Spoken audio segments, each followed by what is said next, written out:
I mentioned in a couple of previous videos that I did the AltMBA with Seth, Godin early last year. And one of the exercises we undertook was a task where we needed to take the side of our competitors as to why they were a better option than us. So it wasn't intended to be a competitor research piece, but essentially that's what it ended up being, was a greater understanding as to what the benefits were of our competition beyond just the objective stuff that we might look at from a distance.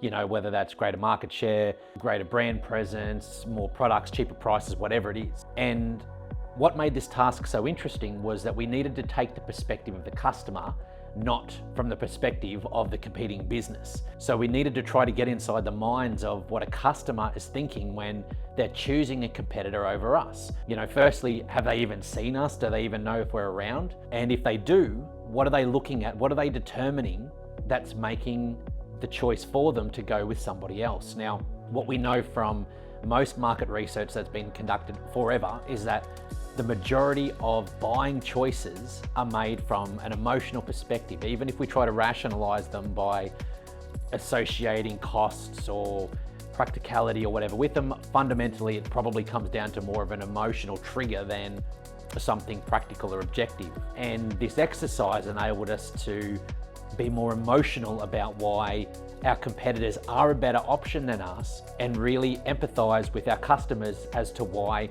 they're making a decision that they're making.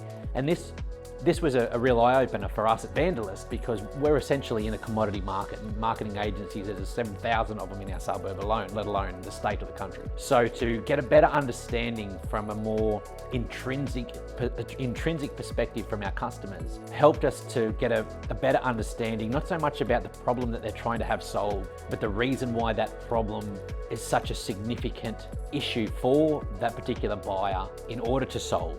So it's not just about the solution or the ability to solve the problem, but the benefit to the buyer, the customer, when that problem is solved. What is the emotional release, or how is that customer appeased when that solution is reached? And for us, that was a really interesting exercise, because it's easy to look at prices or services or efficiency as a competitive advantage, but going through this particular task, we're able to work on having a better understanding about why these decisions are being made from the customer's perspective beyond just basic ticket price or performance. Thank you for watching. Keep an eye on our social media channels for more marketing observations and updates.